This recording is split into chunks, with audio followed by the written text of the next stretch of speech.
And man, do we have an announcement to make right off the bat. Yes, right off the bat. I can't believe this. This is all thanks to the viewers that watch us and everybody that supports us. We have been invited to collaborate with Bleacher Report to be on their live stream to preview the UEFA Champions League final, as well as react to the results of the game right after. We'll be on their app, on the Bleacher Report app, so make sure to download that app to get involved, to see your boys on the stream. Yeah, take over that chat, boys. Let's get the give and go going on Bleacher Report. We're going to have so much fun on that, man. Like, honestly, I'm really excited to see that game because we have a lot of takes to talk about. It's just going to be really fun, good vibes. No, and a big thank you to Bleacher Report for the invitation, man. I'm so excited. And like Soltero said, blow up that chat, man. Yeah. Blow it up. But looking forward to it, and I can't wait. All right, cool. What we're going to do now is we're going to look through my Premier League predictions. I texted you. I WhatsApped you. Yeah. At the beginning of the Premier League season, I sent my full 20-team list prediction for where each team was going to land, and I sent a little sentence or two with it that kind of described how I thought their season would go. So I'm glad I did that. I'll show proof of the text on the screen for our viewers so they know I'm not bullshitting. Let's go. These were my genuine predictions before the season started, and I just want to look over them and see how they ultimately panned out. So I'm going to start at the very bottom.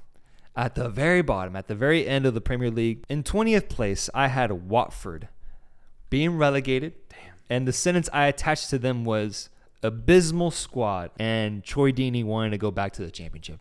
Yeah. That's what I said. Damn. He wants to go back home. Yeah, he wants to, be comfy. Hey, and at the end of the day, pretty close. Pretty close. Pretty damn close. Predicting a team to be in relegation and then being relegated is good enough for me. 19th place, most likely. And then in 19th place, I predicted Brentford. I said that they were a classic promoted side that just doesn't have the resources to survive a full season. When I saw Brentford playing the championship and ultimately get promoted up, I got heavy vibes of like former Swansea City when they got promoted up. Yeah. Heavy vibes of Leeds recently, 2-3 years ago when they got promoted up. Heavy vibes of a team that's just really in form, and that always lasts at least 1 year. So I always thought Brentford was going to survive, always. Just solely because of the hype and the amount of confidence that they had in themselves. So, yeah, and they were able to do it. Now, the thing is, that sophomore year, dude, that's going to be even harder. Tough for Brentford to repeat what they did this year. Yeah. So I could see them getting relegated next year if they don't build on their squad. Dude, they have to, because even this year, they pulled out some pretty grimy results, man. They got that tie against Liverpool at home. They beat Chelsea, I think, 4-1 at Stamford Bridge at one point. They have a good squad, but it's going to be like Leeds. For example, exactly. Leeds were electric, right, last year. Yeah. They kept the same squad. Maybe they added 1-2 players, and they're low key about to get relegated. Yeah. Next up in 18th place, I had Burnley. I said that they were the same side of the past 5 years, and it's time that they get punished for their lack of creativity. I love that. That's a good description. Man. That's literally what happened this year, I would say. That is a great description. Yeah, they just kind of ran out of fuel finally. They fired their coach. Yeah. Just the ultimate representation of a team just losing their essence, losing their soul. And right now they're in the tight relegation battle with Leeds going into their last game. Yeah, it's between them and Leeds. Let's see who wants it more, because that's just what it's going to come down to, that survival instinct. Yeah. Who has it? Yeah. Leeds or Burnley? And Burnley has the edge thanks to goal difference, but even then, you never know what could happen on the final day. Yeah. Moving on, in number 17, I predicted we would have Crystal Palace because they were one of the worst Palace lineups I've seen. Good God, this is going to be a horrendous season, but I think they've got enough to survive relegation.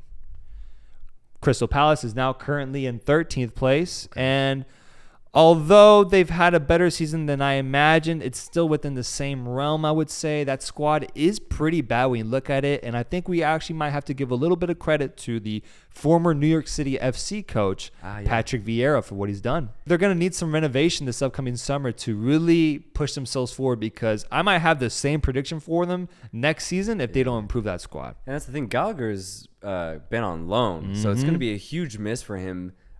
Honestly, for both things, because he was able to really use Palace as a platform to just kind of pop off personally. Yeah. But not only that, Palace really needed him. They really utilized his presence and his skill set. So they're going to really miss him. And to replace someone like that, it's not going to be easy, man. Yeah. Especially when Palace just doesn't have the budget. But But you're right. Palace is one of those teams, especially now, they're the classic mid-table Premier League side. They're just kind of here. Yeah. They're not going to do anything special.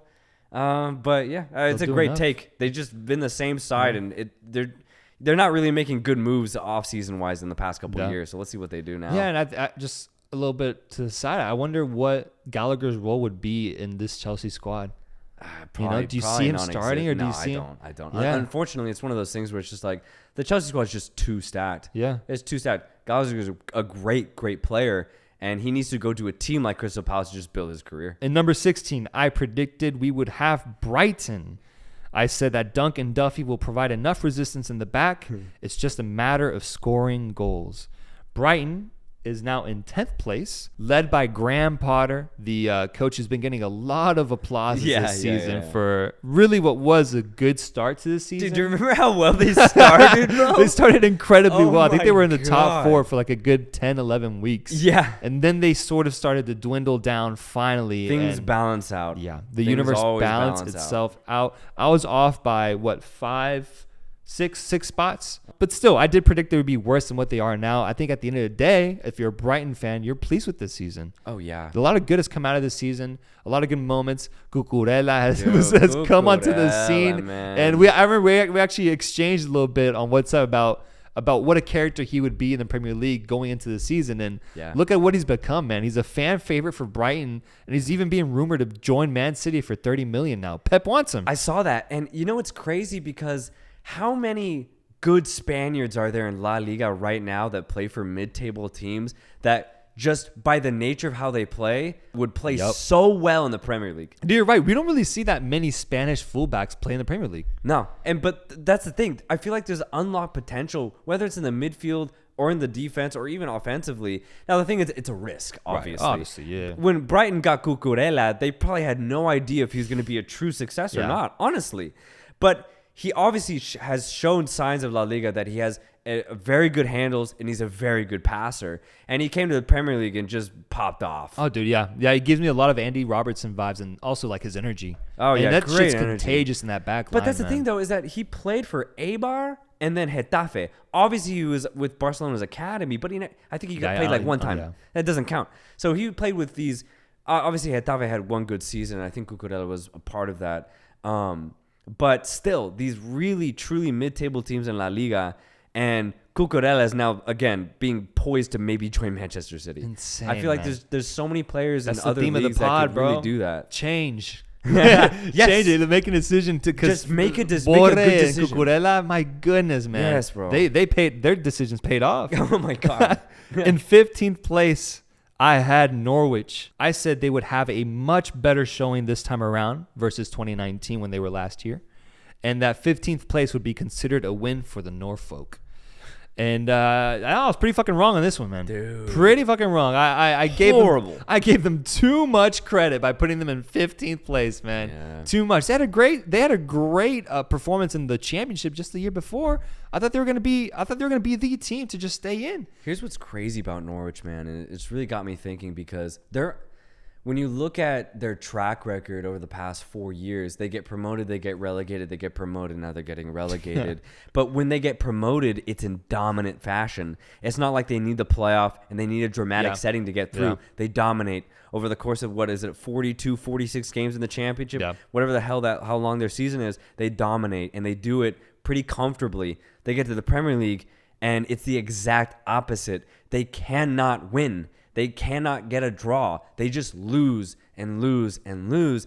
And it's such a bizarre situation because they're not good enough for the Premier League, but they're too good for the championship. Damn. So where do you go? But how does that even happen? How does that happen? Yeah. How are you too good for one league, but can't even make a mark in the next league? I don't think I've ever seen anything like Norwich's situation. It is truly bizarre, and I feel for them. But get out of the Premier League, man. Get out, man. Like, get me a better team because I'm tired of seeing Norwich come here and just lay an egg. Dude, I'm tired of it. The whiplash, bro. They have relegation whiplash, bro. Yeah. Their fucking head hurts, man. They've just been whipped back and forth. Yeah, it's identity awful, man. crisis. Where do we belong? Because they do not know. I don't know. I think on the other side, though, I think what does play a factor is the strength of the Premier League itself because, Yes, Norwich is the most extreme example of like how good they are in the Championship versus how bad they are in the Premier League. But we do see multiple teams like Fulham, for example, who joined the Premier League last year, gets relegated, wins the Championship right away. It's just, and I feel like this formula has just been repeated over and over again by like any English team. It's like 2-3 year span that really dictates whether they stay in the Premier League or not. They do that for a couple times, and then they ultimately just fall off the face of the earth because they just don't have it. They don't have the financial resources, or at the point I'm getting at is that the Premier League might just be too strong of a league. We had a pod where we mentioned they might even become like a mini Super League with how powerful like those top 8 teams now are. How do you compete against that like if you're in the Championship? You cannot compete. Even if you're looking at the results from this year, Brighton is the 10th worst team in this league. I think Brighton is a top 5 team anywhere else. Yeah, low key. They play exceptional football, and they have the players that really back that up. But you bring up a great point, because when you talk about these teams who do get promoted but can't compete against these top Premier League sides, for me that comes down to structure. How these teams are structuring. When you look at Fulham, when you look at Norwich, when you look at these teams that are just kind of going back and forth, what they do is they're planning for the wrong things. They plan to dominate the Championship. But the thing is, the Championship and the Premier League truly are two completely different leagues. And then you look at teams like Brentford or Swansea when they were really successful. They built their team to dominate as much as they could in the Premier League, even though they're in the Championship. So they had that foresight. They had that idea of, all right, we got to look 2, 3, 4 years down in the future. When we're in the Premier League, we have to have the right players. Norwich and Fulham, I guess, in these most recent examples, are not doing that. They're fools, man. They're thinking completely in the now, and you cannot do that when you compare the two beasts that are the Championship and the Premier League. You cannot do that. And that's also the thing, like there's no days off in the Premier League. If you're a Norwich fan and you're looking at the schedule, like you're terrified, what's a day off for you? A matchup against Burnley? Even Burnley, you got to go and face a tough, well-fortified team that's got a game plan. And you're just going in there as a headless chicken, just thinking that you're going to dominate the way you did in the Championship. So and that's the thing when you really look at Norwich's squad, it's just a lot of static type of players, a lot of players that are very smart but don't necessarily have that flair. They don't have the speed, they don't have the pace, they don't have that strength. But when you look at how Brentford got promoted, they played with a very specific flair. Yeah. They played with a very specific mindset. All right, we're going to play this way. We're going to play as dynamic as we can, which translates very well into the Premier League. But they had to do it through a playoff. Yeah.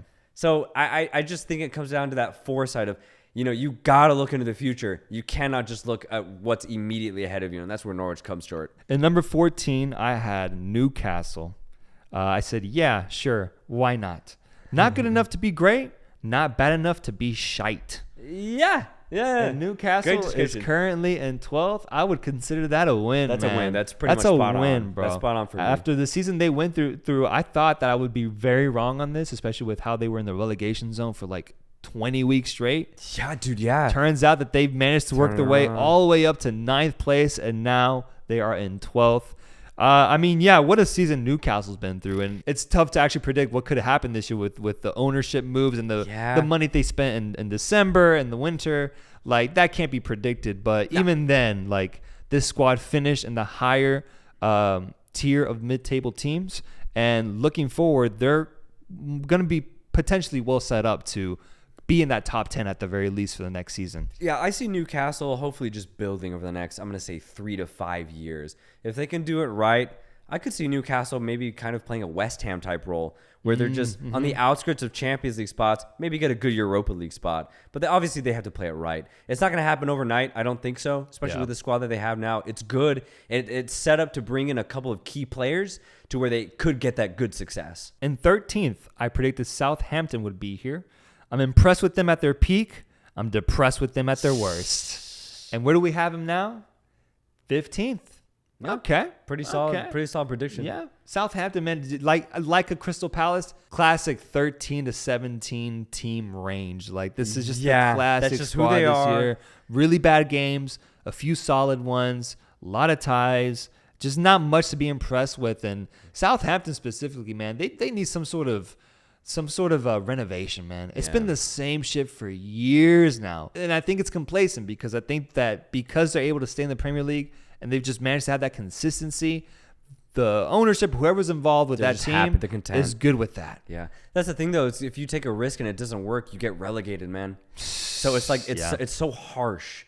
So you can kind of get why Southampton or teams like Southampton they just like, all right, this is working. We're staying in mid-table. Let's just do this for as long as we can. Steady the ship. And let's just see where this can take us. If we can be in the Premier League for a decade, that's a big win. Yeah. In 12th place, speaking of a team that's managed to make themselves at home, I have Wolverhampton Wolves, who I said could finish 10th or 17th. I think things could go right for Wolves this season. They finished in 12th in my predictions, but they're actually at 8th. And I'm going to call you out on this one, man, because I remember at the beginning of the season, you said, I think this Wolves team might get relegated, bro. I did say that. And I did say that. They've impressed me by how, again, they've really steadied the ship. They came up with an identity pretty, I would say early on, not early, but, maybe a quarter into the season or maybe, especially by the halfway point, they're like, okay, we know how we can attack teams and we're going to kind of stick to this game plan. And it's worked really well, actually. I've been impressed. Yeah. I really, at the beginning of the season, I was like, this Wolves team is just horrible to watch. But they figured it out. Very impressive. I got to give credit to the coach that they have because they got rid of Nuno Espiritu Santos. Right. And usually with a team of that level doing something like that, a coach that's so ingrained in their culture, man, like that, he was Wolves. He was. Now they have Bruno up top. I mean, he's shown that he has every single trait that you would want in a Wolves head coach, and he's just going to continue building that culture. And so they're here to stay. In the 11th place, I had the famous Everton. Everton in 11th. Wow. I said a good squad all around will leave much desired for the Evertonians. Halfway true. Yeah. I think what happened this season was unprecedented. They should not have been that bad with the squad they have. Yeah. They just should not. The market value of that team is way too high for them to be in the final 4 candidates for relegation. Yeah. Abysmal, man. Just a horrible season, and I guess I gave them too much credit. Yeah, and no, and it's not even that. It's just it truly. I'm like a disappointed father, man. It's pure disappointment because when you again. It kind of comes down to that risk factor. Everton have made so many risks in just signing these random players who individually are good. They built like a FIFA team essentially. Yeah. And it's like, sure, on paper it could work, but when you bring in these type of players who their chemistry just doesn't leak, maybe their egos don't leak, you get this result. An Everton team who do not know how to play together. They have no chemistry and are on the bouts of almost being relegated. Yeah. And this is what you get. You get complete collapse. And I didn't know it would go this bad because this was so bad this season, bro. Fan, bro. Oh, yeah, absolutely. Yeah. But my goodness, bro. In 10th place, I had the mighty Aston Villa.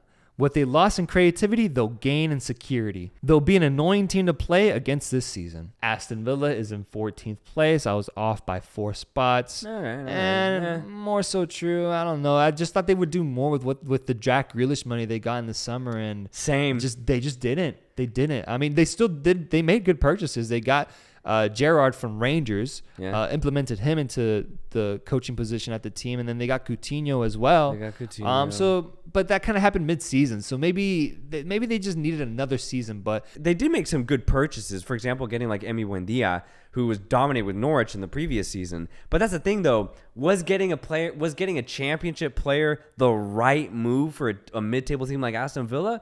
I feel like that money could have been spent a lot better. So in theory, they made some good purchases, but ultimately I don't think it was ever going to culminate into the right sort of response to finish in the upper mid-table, man. Yeah. And it shows. They finished 14th. For me, you're right. I thought they were going to build on that core of players that they had last year. They really didn't. Yeah. They really didn't. Yeah. This is a fun one. Arsenal, man. I put them at 9th. Oh, shit. Expect a lot of uninspired football from this team despite having decent players. Yeah. Arteta gets fired this season. Yeah. Surprising made it through, man. He survived it. He survived the season. Yeah. And this Arsenal team is an enigma, man. They're a great representation of what it means to have your expectations changed throughout a season. Yeah. Because before the season started, you'd be happy for them to finish in the top 5. Yeah. midway through the season, it's a disappointment that they're losing out on a Champions League spot.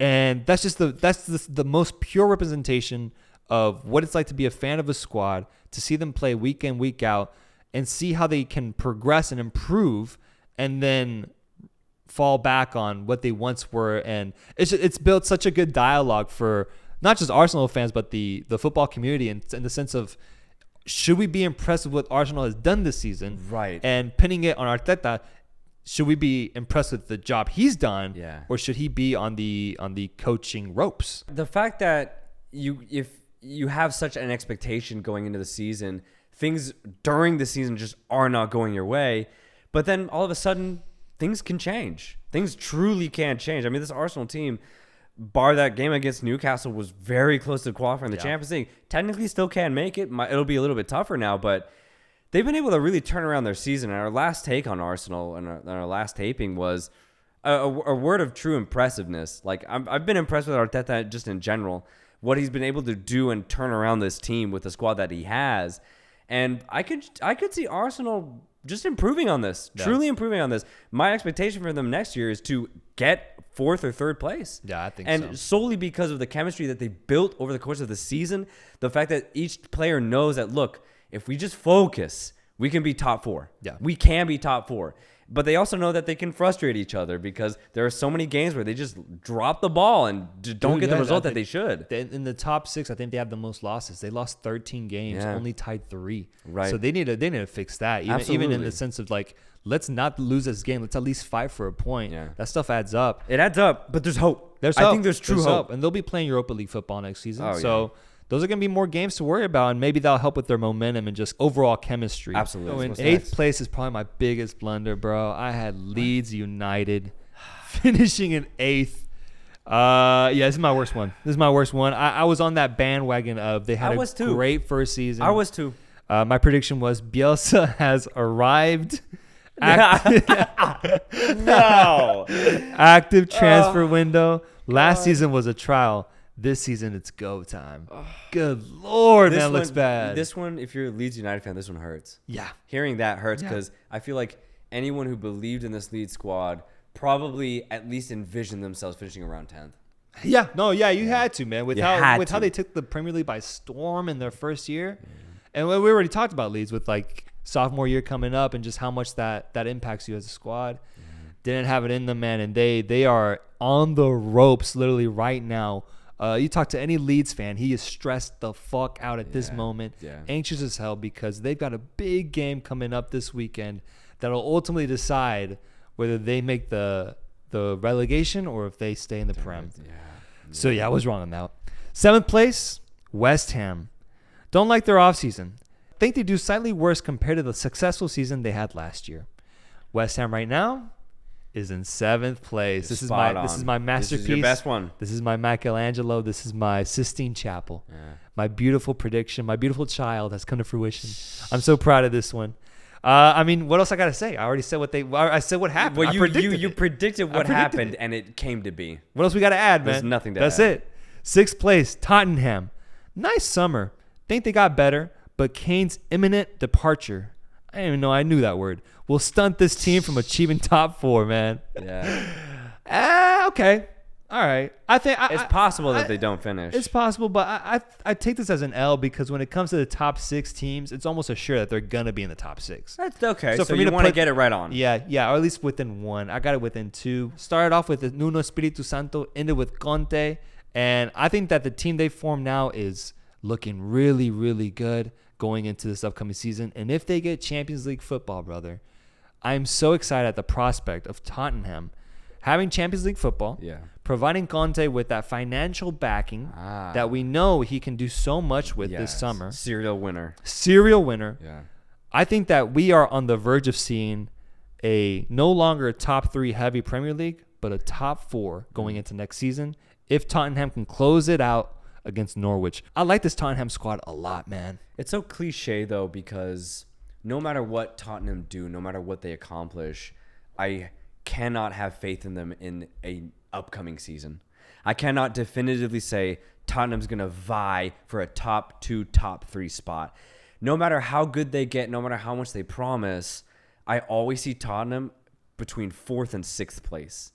And it's that cliche of Tottenham always bottle it sometime during the season. Serial bottlers. Yeah, right. It's such a cliche. I actually get pissed saying it. But it is, to an extent, true. No matter how good Tottenham get, no matter how much that they promise, no matter how much that they get you hoping, Tottenham just cannot figure out that top 3 spot consistently in the Premier League. They cannot figure it out. Yeah, man. But you're right. Look, they have... But you can say this every year. They have the infrastructure. They have the squad. Now, I guess for the first time, maybe, you could say they have the coach. And sure, you could say, oh, well, what about Pochettino? Poch took him to the semifinals. He took them to near goddamn winning the Premier League if Leicester didn't exist. You could say that, but Conte actually has the silverware to back up his skill set. So maybe this is the difference. Conte. And if that's the case, then I could get behind this. But at the end of the day, I'm still going to be a little bit shaky on how good Tottenham can be. In 5th place, I had Leicester City. Most reliable team outside the top 4. Lots of quality in this team. Honestly, I'm going to let my pride get in the way here, man. Fuck Leicester City, bro. Yeah. They're too good to be 9th, man. Leicester, not in table position, but in the way that their season always ends, they're the Borussia Dortmund of the Premier League. Whoa. They should It's be like a slur. They should be so much better than what their squad makes them out to be at the end of the day. Their squad is really good. They pick the right players for the style of football that they want to play. They have a great coach. They play the right type of soccer. But at the end of the day, they cannot finish where they should. In seasons past, they always should get that 4th place spot, and they always bottle at the end of the season, finish 5th or 6th. This time, it's just that one step lower. They should have finished right outside that Champions League spot. Instead, they're 9th place. So they always do one step lower than what they should. Just like Dortmund. Dortmund should always contest a lot higher for the Bundesliga than they ever actually do. Year in, year out, they play amazing football. They get the right signings. They get the right coach. But Dortmund always falls short. It's the same thing with Leicester, but just on that step lower in the Premier League. Step lower, yeah. Obviously, I'm never going to say Leicester's going to consistently vie for the title, but Leicester should be better than what they always finish. Shame on them, man. It's shame on them. Yeah. And my big thing, man, is I'm so high on Conte. I'll back him up the whole time that he will be at Tottenham. I'm the opposite with Brandon Rodgers. Oh, man. yeah? You're not a fan? Not a Rodgers fan, bro. That's fair. Not a fan, man. Tell me what he's won. What has he won in recent memory that was actually important and not a participation trophy, man? That's a participation trophy, bro. I'm not big on him, and I think he's one of those guys. He's a demeanor merchant. He just gets off on his demeanor. Right. That's what gets him these signings. That's what gets him involved in these high-level teams. Right. And then you see a season like Leicester. I'm putting this on him, bro. At the end of the day, they had a bad season. When me and the national media is predicting them to be a top 5, top 6 team following a great season, they can't even make it to the final of the Europa Conference League. Yeah. They lose out. And I'm putting it all on him because there's no excuse with that roster to be where you are right now. You're under Wolves right now, man. Yeah. And they went through way more this season. So I'm a very anti-Rodgers, and I hope the pod viewers know that. 4th place, this is where it gets fun. Manchester United. Productive summer, improvements everywhere except for coaching. Jesus Christ, what a season for Man U. What many people are lauding as the worst season in Man U's history. I mean, from what I've seen of this squad in the past 10 years, I would agree. I think this has been a terrible, horrendous season for Man United fans and the team itself. It's ugly, man. It's been ugly. Really fucking, to the point where, like, these past 3 weeks with the season winding down, I'm watching Man United games just thinking, man, I cannot wait for their season to be over. Yeah. There is nothing to play for anymore. Nothing. It is just they're just a dead man walking at this point. Yeah. And so Man United fans, I know, are just so eager to get that offseason going, to get transfers in, to get a whole renovation with Eric Ten Hag coming in, hopefully being able to revitalize the squad, even just a speck, man, just a little bit. That's true. Because this team needs so much work, and In a way, I'm impressed that they finished 6th, bro. I was about to say, like, considering how bad, considering their lowest points or at least stretches of just really bad performances, it's actually impressive that they finished 6th. Maybe they finished 7th if West Ham do something crazy and United bottle another game. But still, to even be in that top 7, I'm like, damn, like, good for them, I guess. But still, from United standards, all the British people are very aware of it because that's all Sky Sports ever talks about. It's been a debacle for United this season. If you're Ronaldo, do you stay? Oof. I don't, man. It's a good question because I was thinking about this the other day because people were talking about, is Ronaldo in Ten Hag's plans, right? Apparently he is from a coaching perspective, but just from Ronaldo, from a player perspective, what does he want? What would you want as a fan of Ronaldo?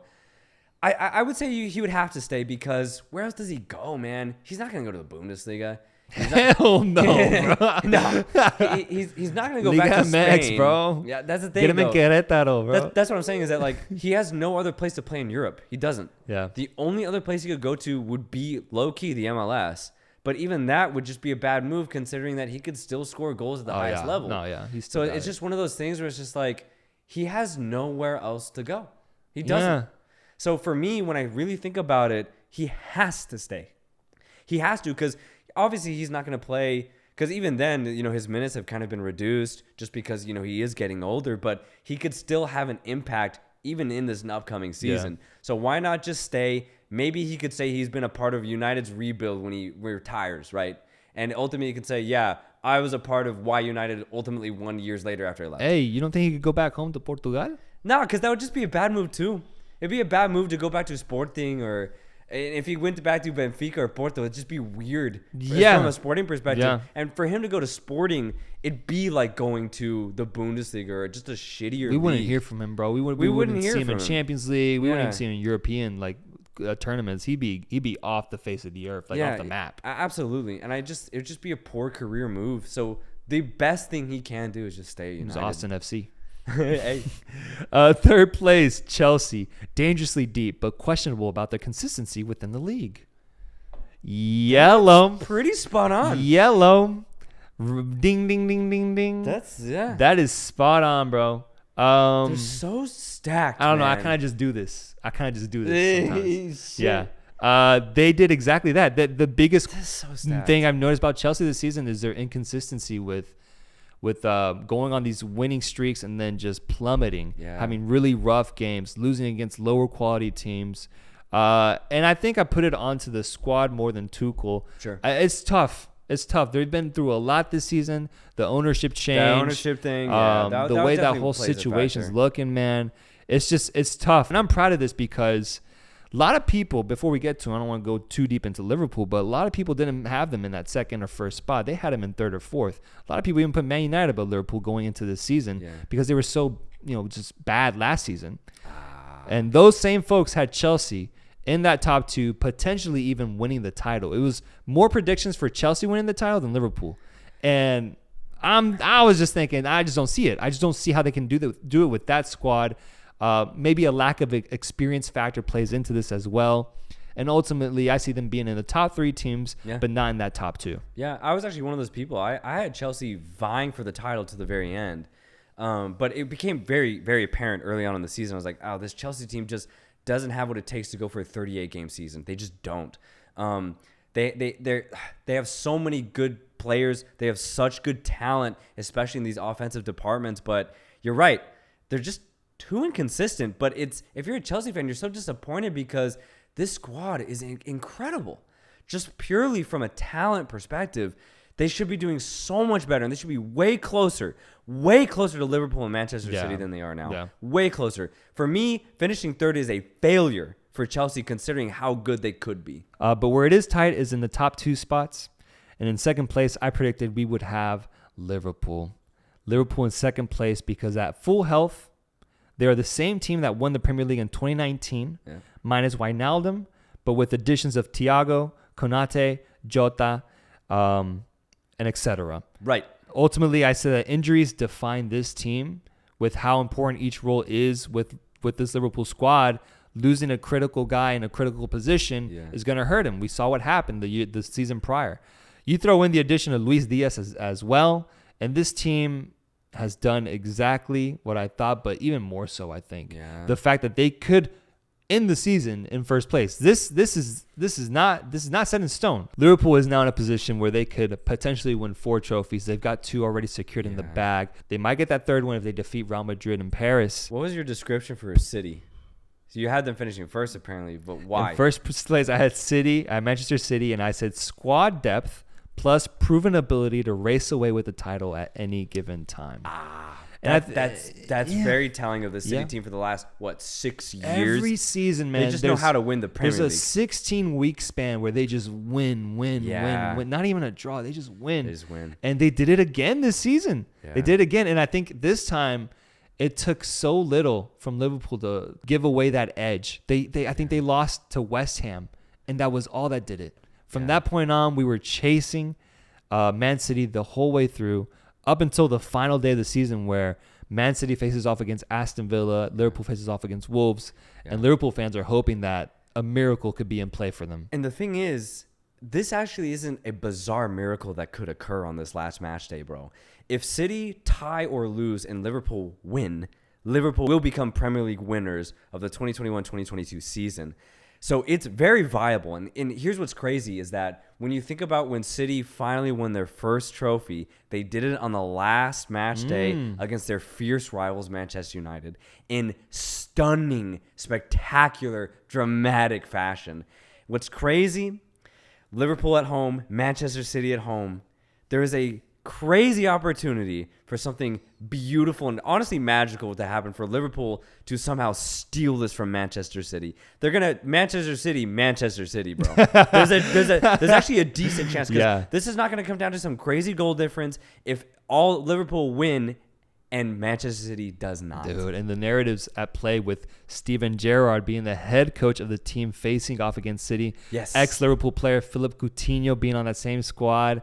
The storylines at play could be tremendous, and it isn't that far off. This isn't that crazy. It's not that crazy. A simple tie and Liverpool win, and that's all it takes, man. That's all it takes. And I do think that Villa is going to go at City because they know that they could be a part of history for City to lose this time. Yeah. They know that, and same with Wolves. Wolves are going to go into this game like, look, let's crash this Liverpudlian party, man. Yeah. Let's just go off on these players.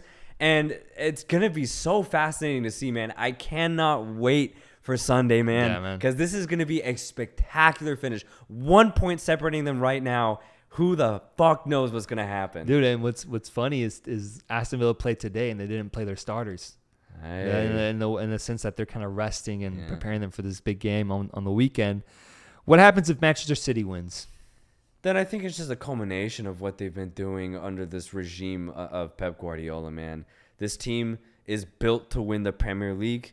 They're completely stacked in every position. But not only that, their starting 11 is one of the best 11 in the world. So for them to go over the course of 38-game season and win it, it's what they've been doing. It's what they're built to do.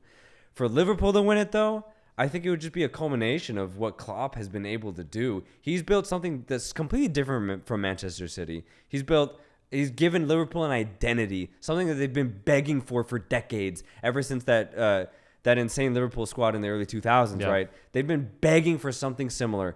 Klopp has been able to do that, winning the title in 2019. For him to win it just a couple years later, that would really dictate, or it would really describe how well Klopp has been for Liverpool, man. Yeah. Would you say this is a failure, though? If even if Man City wins the title, is this season a failure for them, only winning 1 trophy out of 4? It's tough because the Premier League is one of the Premier League is one of the most valuable trophies in world football. Absolutely. But to just win one, not even the FA Cup, the Carabao Cup, or the Champions League, I think it's a failure. You got to win 2 a minimum if you're Man City. You have to, with the financial backing that you have, the level of talent, the level of the coaching genius that you have up top. You have that has to result in at least 2 trophies per season. Yeah. Regardless of how good the opposition is, considering how good you are, how much work you've put into it, the money, the depth, the scouting. Yeah, you should always expect at least 2 trophies. You're right. Yeah. Shit. And the last question I'll ask is if Manchester City loses the title on the final day, what happens? what the fuck happens, man? It'll be one of the greatest title winnings of the Premier League in Premier League or English history, man.